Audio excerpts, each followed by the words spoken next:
Assalamualaikum warahmatullahi wabarakatuh. Apa kabar semuanya? Salam sejahtera. Perkenalkan, saya Sarika Zuhri. Saya merupakan salah satu dosen pada program studi Teknik Industri Fakultas Teknik Universitas Syahkuala. Saat ini saya aktif menjadi dosen di program studi Teknik Industri dan saya sudah menjadi dosen lebih kurang selama 9 tahun. Dan saya memiliki ketertarikan pada penelitian yang berkaitan dengan statistical dan quality engineering, quality management, quality improvement, quality assurance, industrial management, data mining, product design and development, serta teknologi and innovation management. Saya juga memiliki expertise yang berkaitan dengan statistical dan quality engineering, product design and development, serta data mining. Saat ini saya dipercayakan untuk mengampu beberapa mata kuliah, diantaranya statistik industri, pengendalian dan penjaminan mutu, peningkatan kualitas, perancangan produk, perilaku dan perancangan organisasi, analisis perancangan usaha, pemasaran industri, serta design of experiment.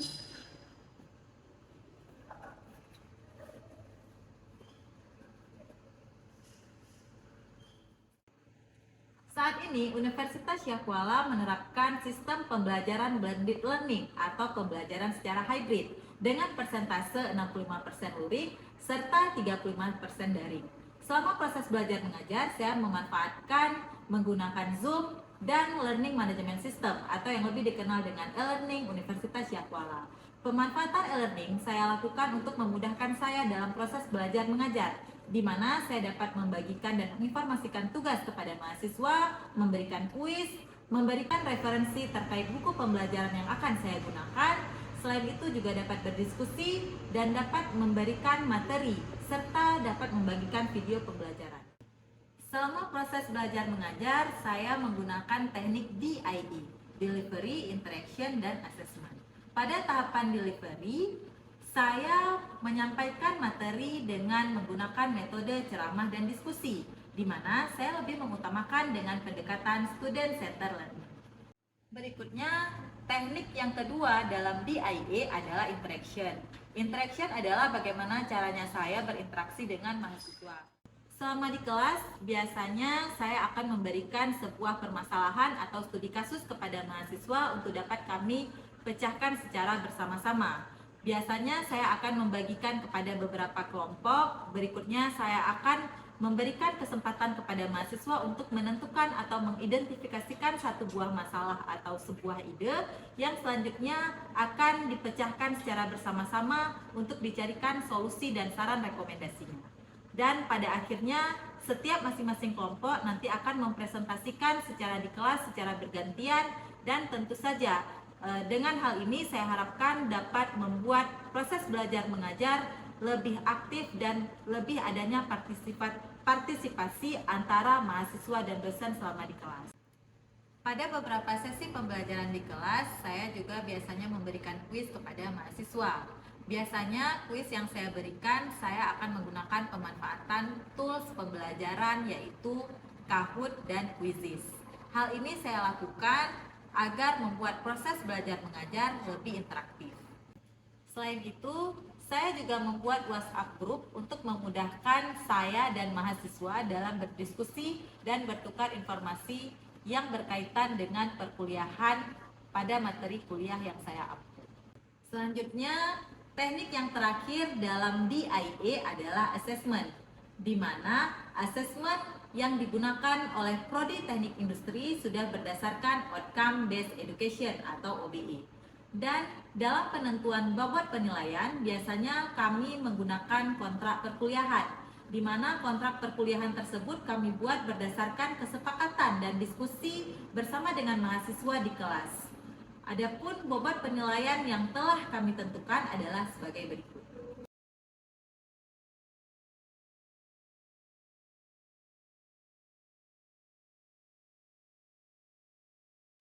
Selanjutnya, saya akan menjelaskan salah satu mata kuliah yang saya ampu pada program studi teknik industri beserta dengan video pembelajarannya.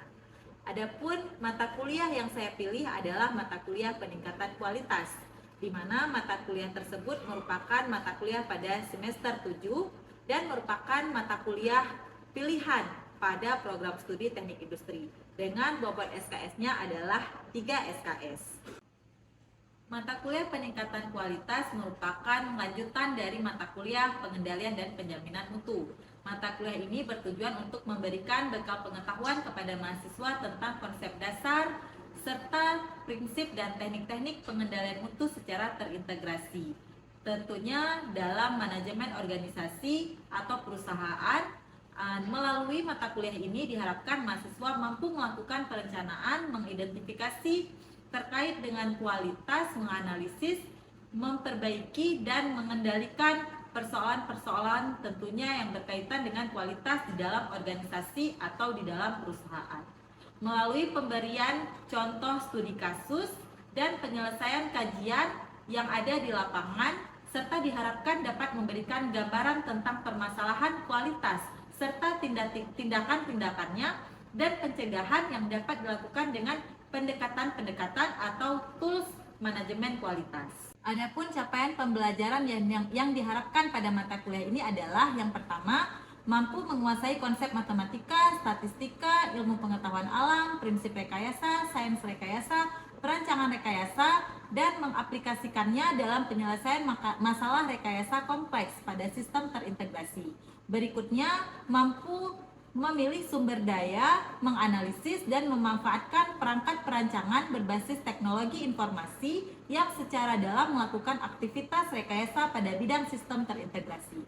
Dan yang ketiga adalah mampu meneliti dan menyelidiki masalah rekayasa kompleks pada sistem terintegrasi menggunakan prinsip rekayasa dan menganalisis, serta melakukan interpretasi data serta sintesa informasi dalam memberikan solusi. Sedangkan capaian pembelajaran pada mata kuliah ini diharapkan yang pertama, mahasiswa mampu memahami konsep mutu dan perannya dalam meningkatkan performansi sistem integrasi.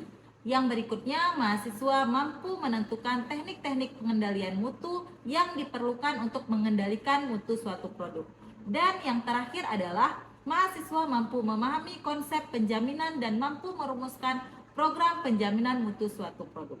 Dari pembelajaran yang akan saya sampaikan pada kelas peningkatan kualitas selama 16 kali pertemuan, di mana saya membagi menjadi 2 bagian, yaitu materi sebelum ujian tengah semester dan materi sebelum ujian akhir semester. Selama 16 kali pertemuan, saya akan memberikan 2 kali tugas, 2 kali pemberian kuis, ujian tengah semester, dan ujian akhir semester. Baik, berikut saya akan menampilkan video pembelajaran pada mata kuliah peningkatan kualitas pada pertemuan ketiga.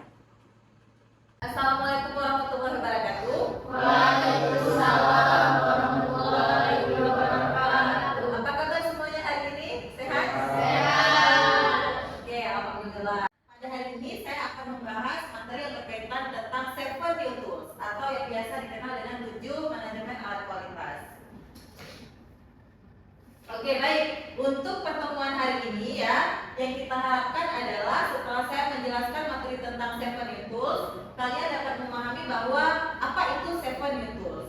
Selanjutnya, kalian dapat mengetahui bahwa berbagai jenis tools yang ada di 7 new tools. Ya, kalau misalnya namanya saja sudah 7 new tools, artinya ada 7 tools di situ. Ya, jadi saya harapkan nanti kalian dapat memahami dan mengetahui dari masing-masing tools yang ada di dalam 7 new tools. Apa itu 7 new tools? 7 new tools itu merupakan metode atau alat yang digunakan untuk memetakan permasalahan yang bersifat kualitatif, ya.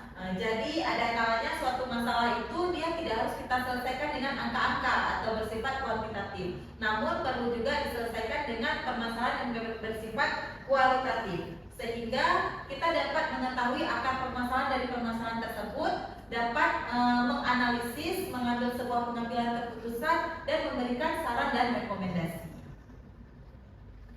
Oke, dengan menggunakan 7 new tools ya, maka diharapkan itu dapat menyelesaikan persoalan yang bersifat kualitatif.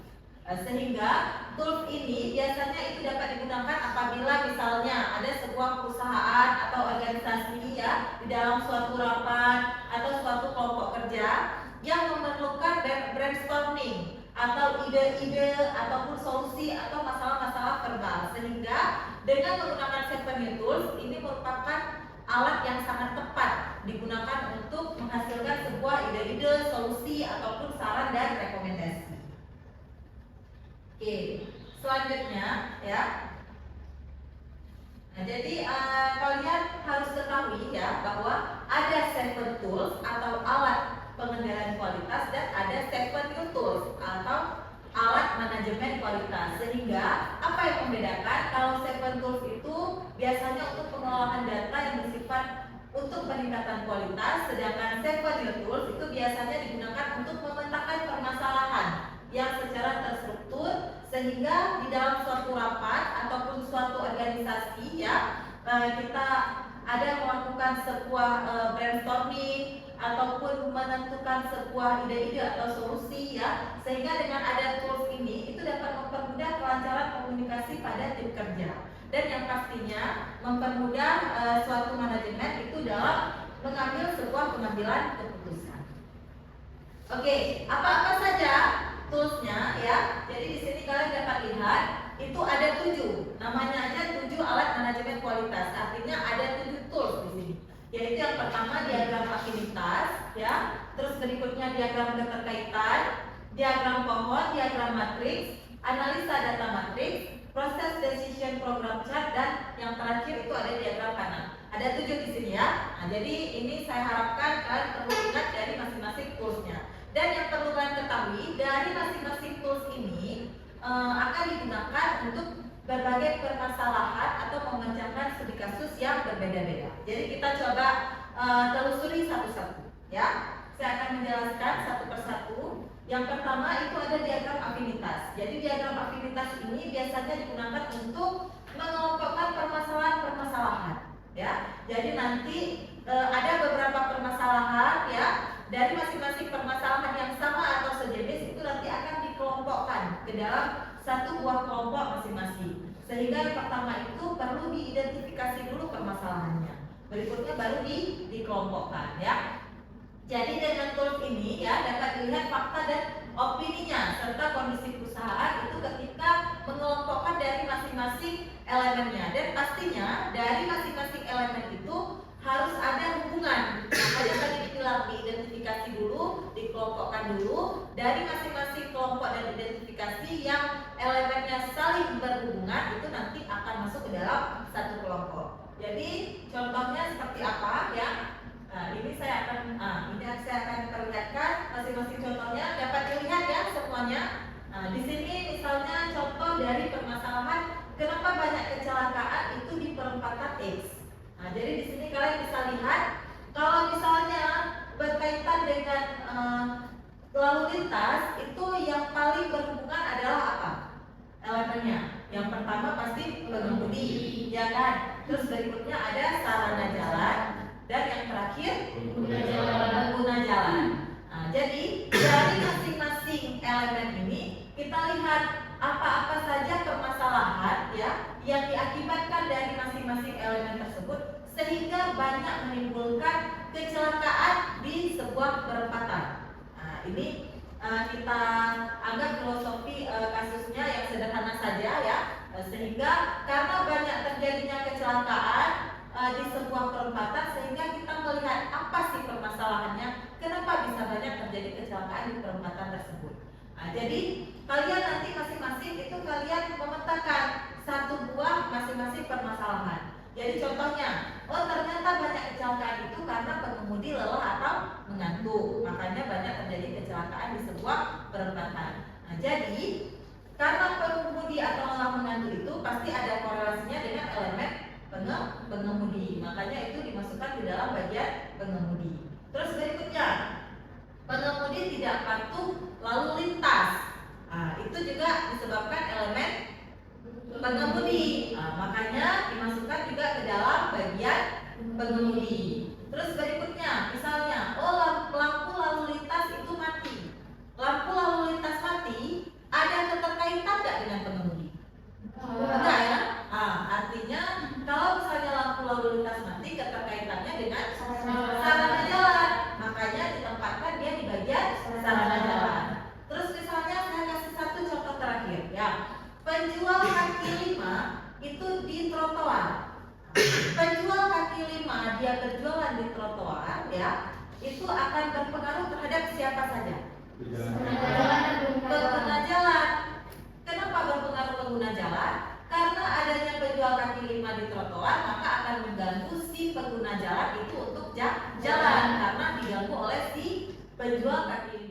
Oke, terus tools yang kedua itu ada diagram keterkaitan.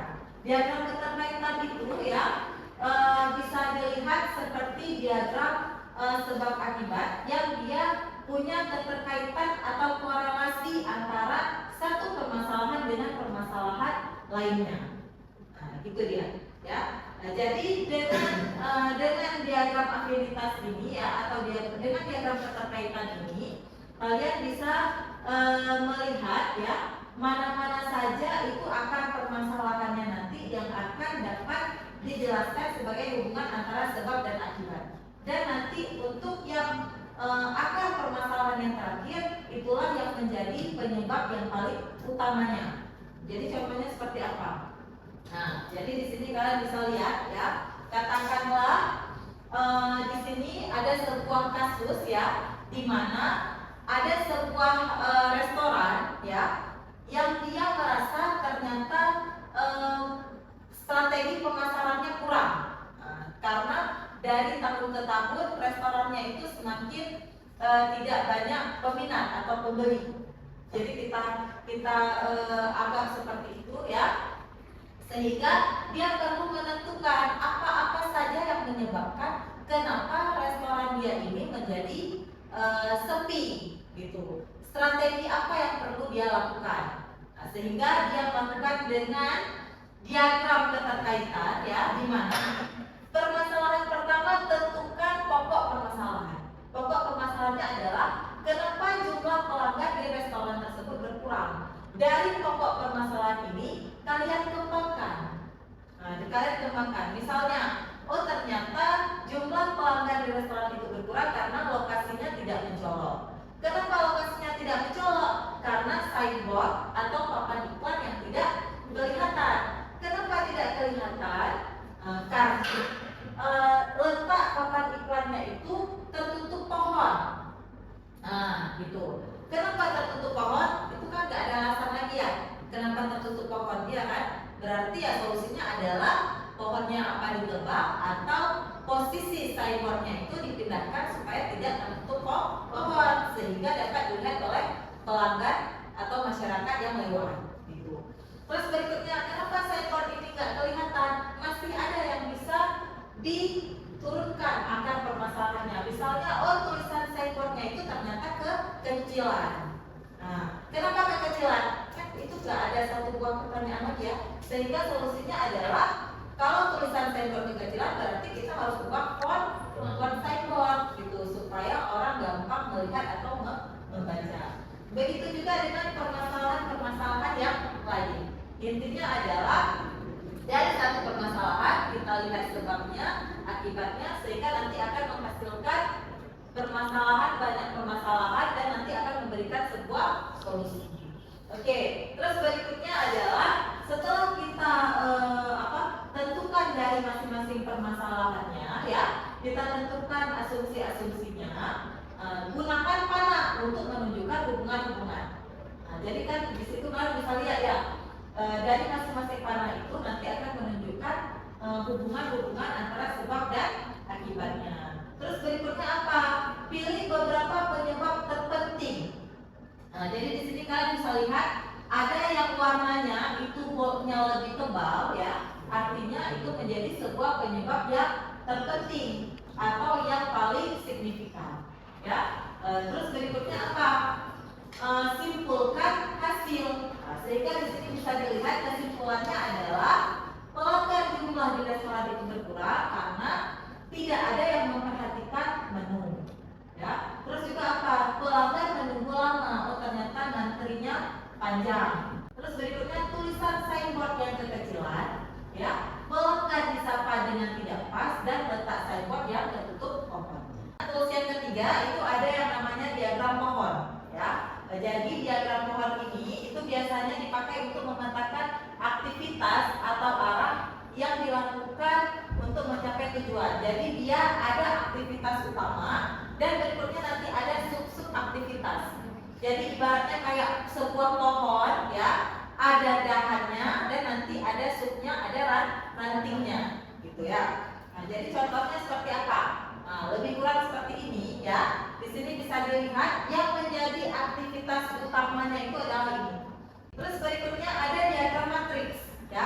Diagram matriks ini ya, ini bisa kita lihat, ini melihat hubungan antara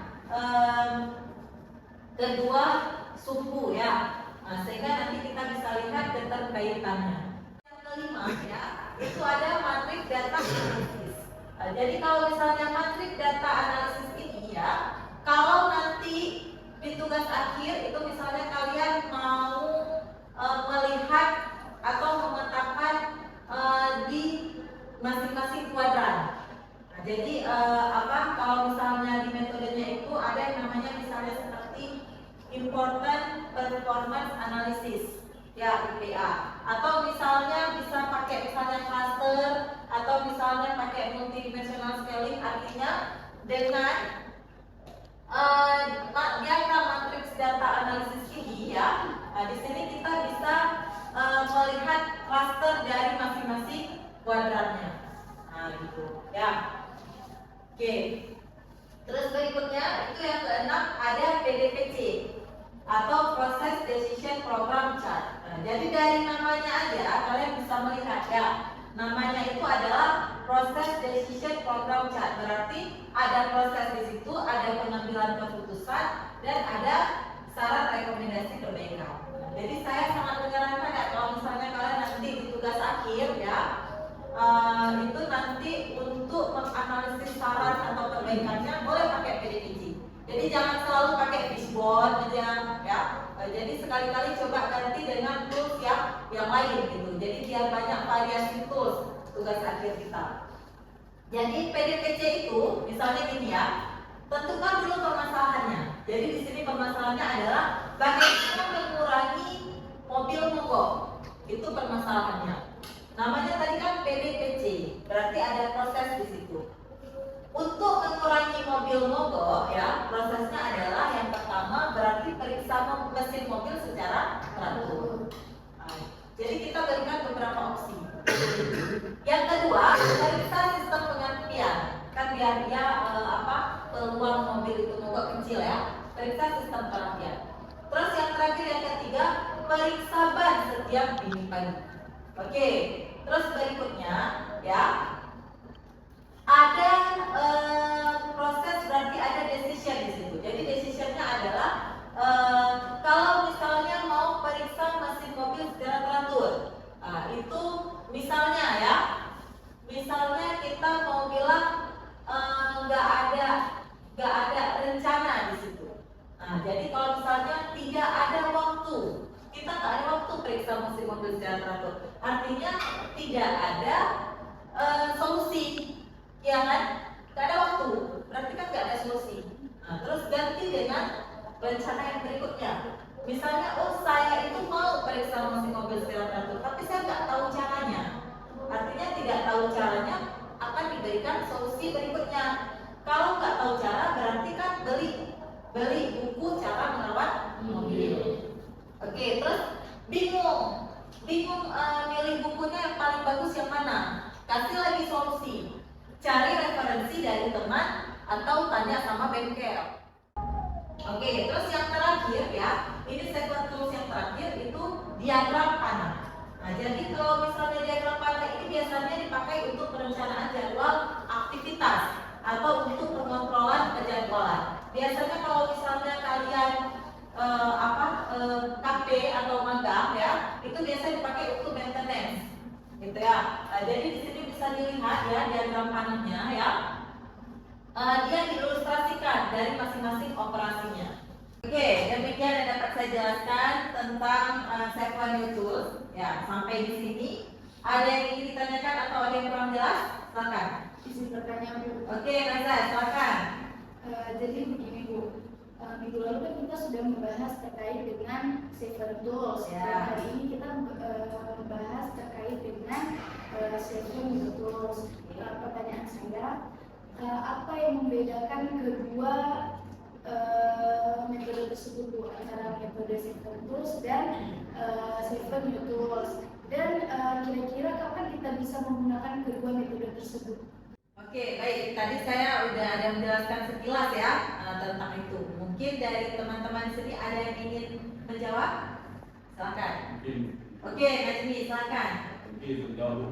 Ya. Untuk sampel itu sendiri dia tuh lebih ke pengolahan data yang bersifatnya itu kuantitatif. Sementara Oke, ya. untuk sampel Newtools dia tuh lebih pengolahan data yang bersifat kualitatif, yang mana itu untuk peningkatan manajemen kualitas. Oke, baik. Oke, jadi kuncinya adalah kalau Seven Tools itu kuantitatif, ya. Jadi penyelesaian untuk hal-hal yang bersifat angka, sedangkan Seven New Tools, ya, itu kualitatif. Jadi penyelesaian hal-hal atau permasalahan yang bersifat kualitatif, ya, atau manajemen, ya, atau saran perbaikan dan rekomendasi. Oke, sampai di sini ada yang mau membantu menambahkan kapan kita menggunakan dari masing-masing tools tersebut? Oke, silakan Molly. Kalau untuk Seven Tools itu digunakan untuk melihat pengendalian kualitas dari produk cacat Ya. dan untuk melihat variasi dari sebuah produk, Ya. sehingga kita dapat melihat pengendalian kualitas dari sebuah produk baru. Nah, Yes. kalau untuk Seven New Tools itu dia digunakan untuk memetakan permasalahan dan memberikan saran atau rekomendasi gitu, Bu. Oke, baik. Terima kasih Molly atas jawabannya, ya. Ya, jadi tadi apa yang dikatakan Molly itu sudah benar, ya. Intinya adalah kalian harus ingat, ya, kalau Seven Tools itu adalah untuk menyelesaikan permasalahan bersifat kuantitatif, Seven New Tools untuk menyelesaikan permasalahan bersifat kualitatif, ya. Dan kapan digunakan Seven Tools, ya? Itu digunakan seperti yang tadi Molly jelaskan, ya, bahwa kita gunakan itu pada saat untuk mengidentifikasi produk cacat atau produk defect, ya, melihat berbagai banyak variasi yang dikumpulkan dari produk tersebut, sehingga bagaimana caranya kita untuk mengurangi defect tersebut, ya. Dan selain itu adalah kapan kita gunakan Seven New Tools, ya. Jadi Seven New Tools itu kita gunakan ketika untuk mengidentifikasi permasalahan yang bersifat kualitatif, ya. Jadi sehingga dengan kita identifikasi permasalahan tersebut, kita dapat menemukan solusi, ya, atau saran rekomendasi untuk menyelesaikan permasalahan tersebut. Sehingga dengan Seven New Tools itu lebih memudahkan kita dalam mengidentifikasi berbagai banyak permasalahan yang terjadi. Ya, oke. Jadi cukup jelas, ya, dan kalian tahu, ya, apa perbedaan dari masing-masingnya dan kapan kita menggunakan dari ketujuh tools yang ada di dalam Seven Tools dan Seven New Tools. Baik, demikian, ya, yang dapat saya sampaikan untuk materi hari ini, ya. Nanti untuk tugasnya saya akan kirimkan ke e-learning kita, ya. Nanti kalian bisa cek di situ.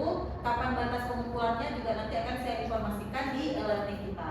Ya, oke. Untuk minggu depan, ya, itu saya akan membahas hal yang berkaitan dengan Kaizen. Jadi kita sudah mulai masuk ke masing-masing metode, ya, yang berkenaan dengan peningkatan kualitas. Mana tahu nanti ada yang dari kalian itu tertarik untuk menerapkan metode tersebut di dalam tugas akhirnya, ya. Demikian untuk hari ini, ya. Semoga sehat selalu, ya. Sampai ketemu minggu depan. Saya akhiri, ya, untuk pertemuan kelas kita hari ini. Assalamualaikum warahmatullahi wabarakatuh. Waalaikumsalam warahmatullahi wabarakatuh.